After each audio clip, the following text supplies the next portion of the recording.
This is a simple little presentation about parking brakes. You don't really think a whole lot about parking brakes because if you're like me, you don't use them very much. You got an automatic transmission, why do you need a park brake? Unless you're gonna do a handbrake turn, something like that. You know, that's it. But it's not an emergency brake. A lot of times you call it an e-brake or an emergency brake. But it's basically there to keep the vehicle from rolling whenever you've parked it. On the hill, right? Yep. And we'll talk about that a little bit, but it's not there for emergencies. However, I have used it in the case of emergencies, like when the other brakes failed. And all that. So if you're in the midst of an emergency, I would say use it. See what you can do to stop it. All right. This is not complicated. Small and medium-sized vehicles use hand-operated park brake lever. Now in the console between the front seat. You've seen that, right? All right. So a little equalizer adjusting that. And all that kind of thing. Foot-mounted ones. Now, parking brake keeps the car still. Even horses need parking brakes.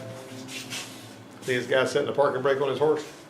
You see, if he sort of hobbles their knees together, they can't go off very far, very fast, can they? Keeps Wow. Did they really do that, or that just a joke? No, that's really what you did if you didn't have anywhere to tie the horse up. You didn't want him wandering off on you. The little horse that I rode, they'd get away from me and run off every chance they got. Never rode a horse that killed one with a truck. Yeah. Well, if you didn't, you should have. That's all I got to say. All right. Now, Hydraulics. Lever lock. One time whenever they were wanting me to put we had this brand new international truck at the time with an 8-liter diesel in it, 10.5 truck. And the pump that was on that truck, the fuelers wanted to use it, but they had me put one of these deals on it. And what I did was, you get a place where the brake lines are, you know, going to the back wheels, and on this, the way that I set it up, and you put that lever where the driver can get to it. Okay, so when you flip that lever over and you stomp the brake a couple of times, all the fluid that goes through there is going to stay locked at those wheels. And it won't let the wheels move. It's sort of like a hydraulic brake. And there's also an electronic version of it. But the one that I put on that truck, those guys tried to, somebody backed it in there and locked that brake. The people that got in it the next shift didn't know about that brake. And they just kept trying to drive off on the truck until they broke an axle. They twisted an axle in two, and those steel axles on that truck were that big around, a big 8-liter engine. You know, it had some strength to do that. But anyway, but it's only causes hydraulic line between the wheels and master cylinders, locks all the wheels. The service brake pedal can be released till it's time to unlock the wheel. So you don't have to hold the brake. You can just get the vehicle to stay there by doing that.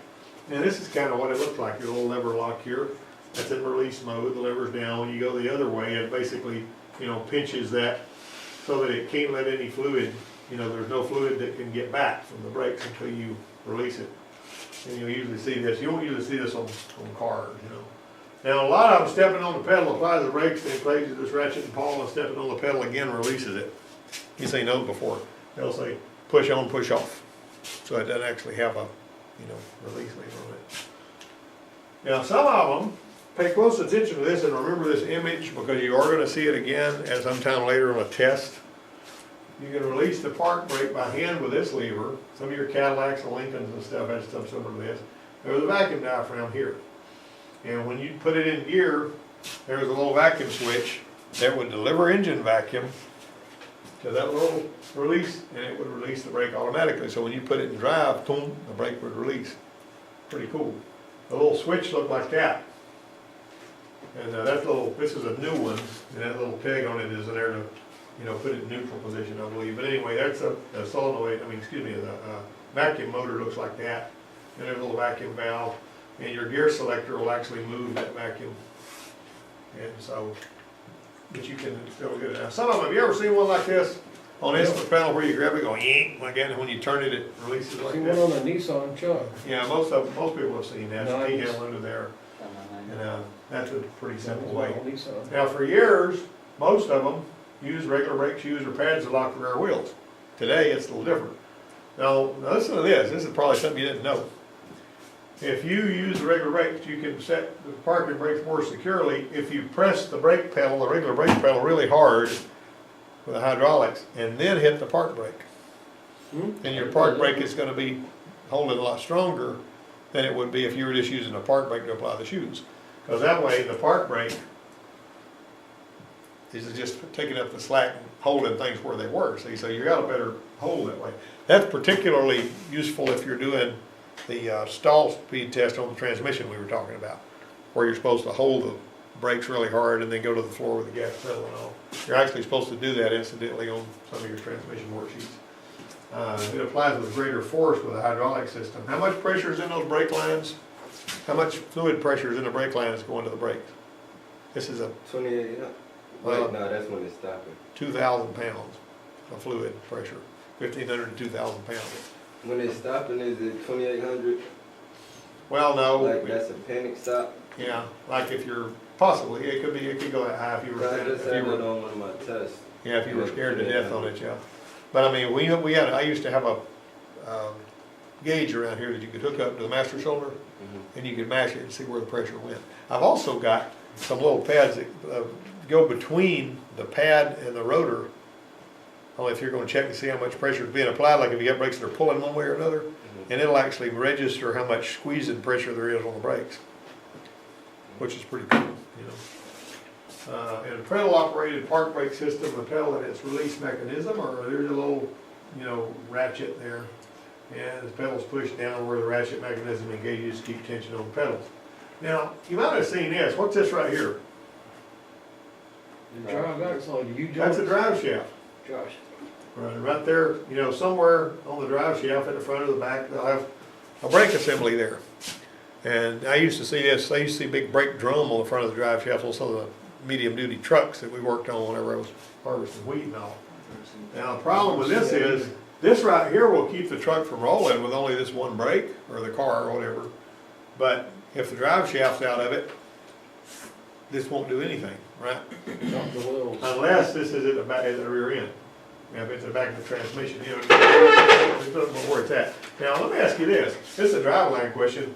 Why do we have two U-joints right here?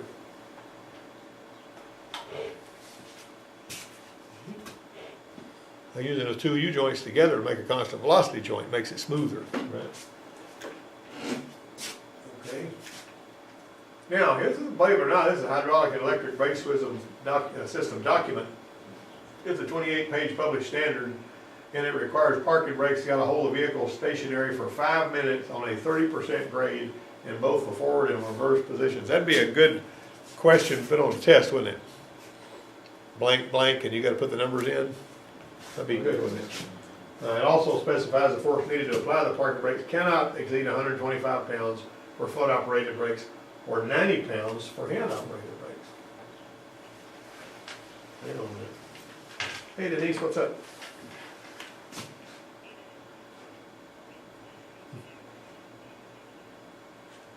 Yeah, yeah.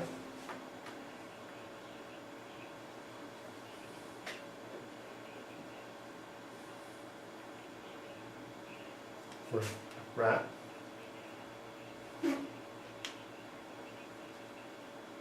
Mm-hmm.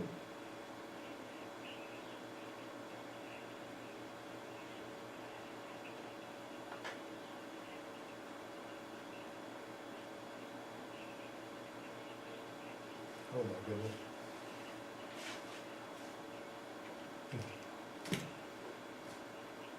Mm-hmm.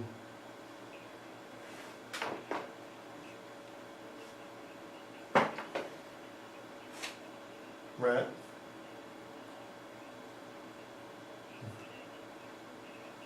Right.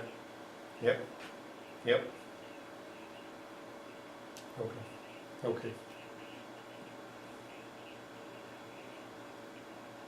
I think we can make it happen. I think so.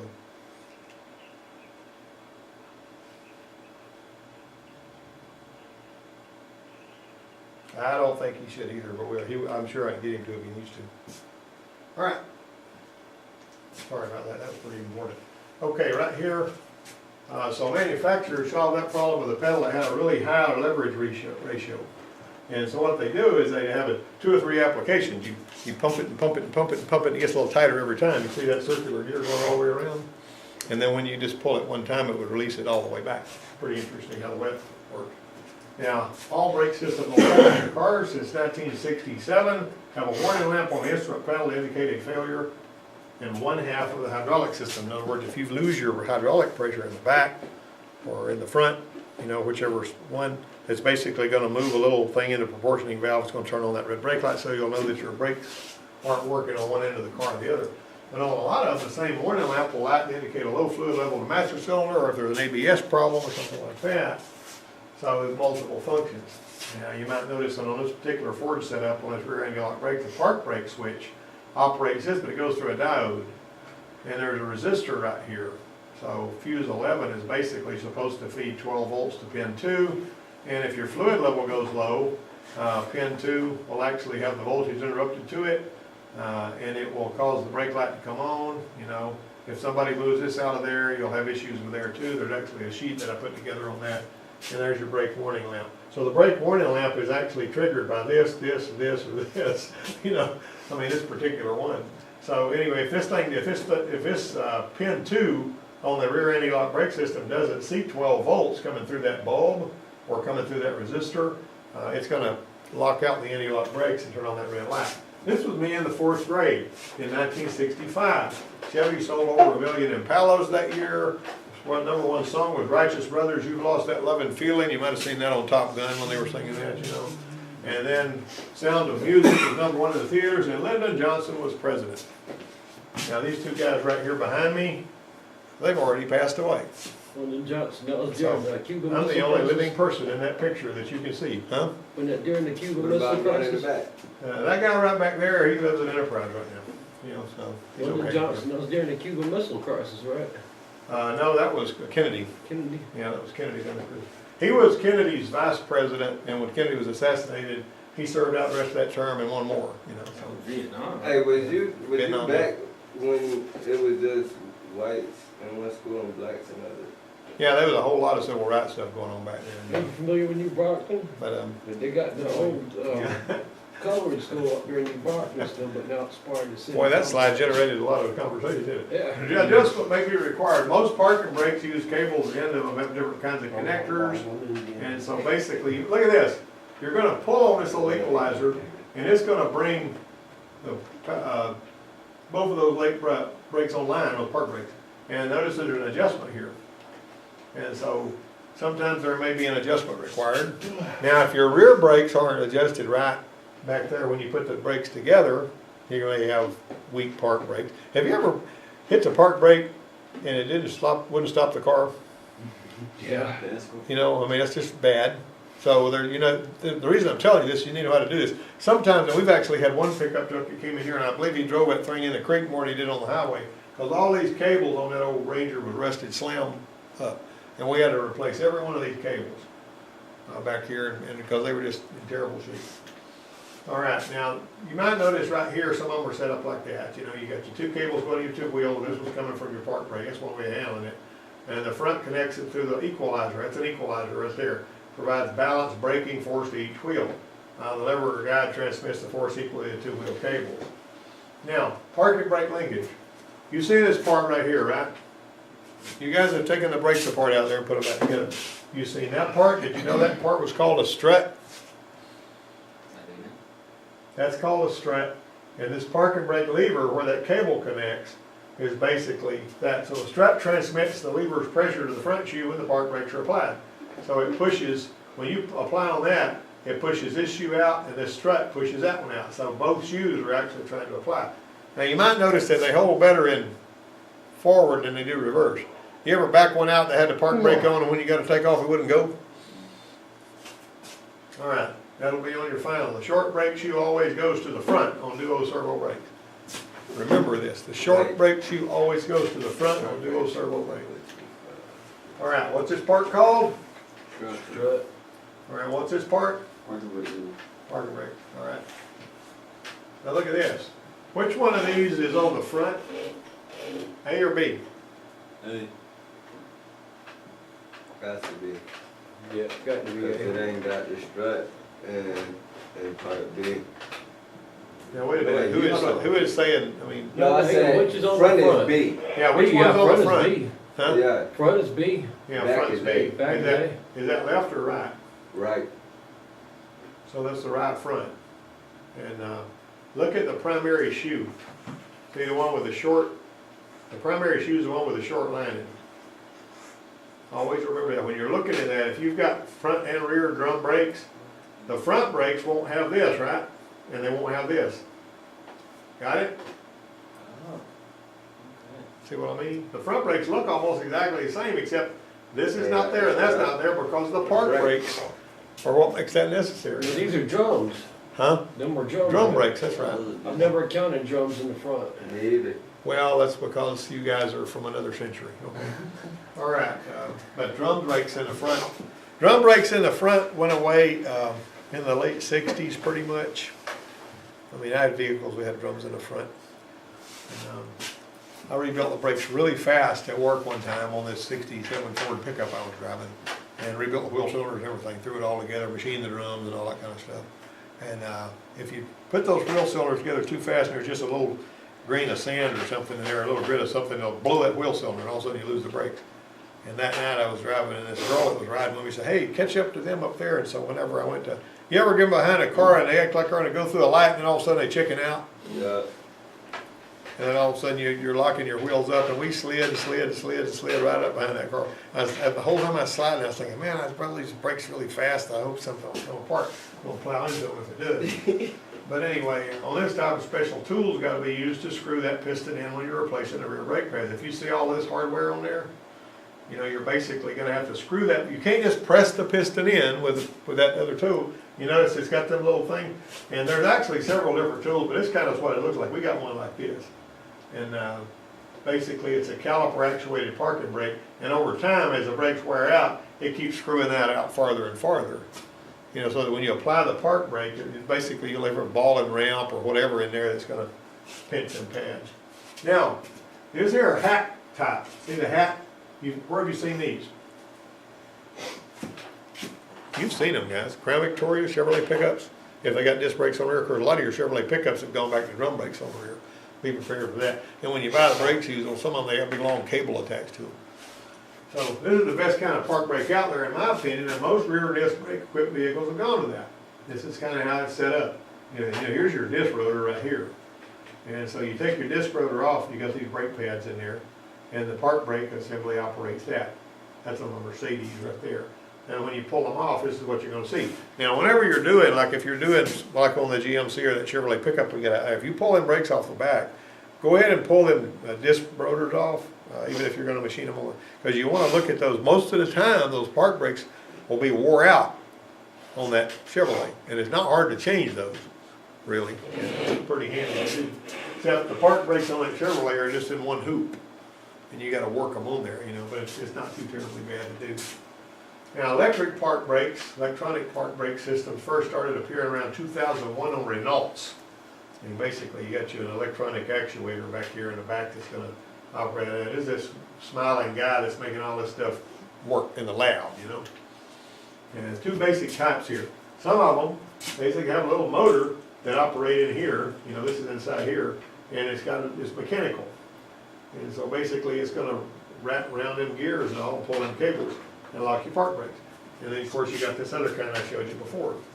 Electric motor assemblies mounted directly on the rear caliper, and they actuate a normal float and screw nut mechanism, just like we saw before, to move the piston out. And that eliminates the need for cables, levers, and mounting hardware. There's some of the things that we do that eliminates the need for other things. You know, you got trouble. I kind of liked it whenever they got away from points and went to electronic ignition, because you didn't have all those points wearing out all the time. Of course, you know, if you're a mechanic, you know, you get to change a lot of points. That way there's money in that for you. But, when my dad used to do a tune-up back in the 1960s, he would charge $7.50 labor plus parts. And I'm talking about $7.50, okay? Get a grain of salt between those points and won't start. Now this right here is the park brake button on my wife's 2016 F-150. She didn't even know she had electric park brake.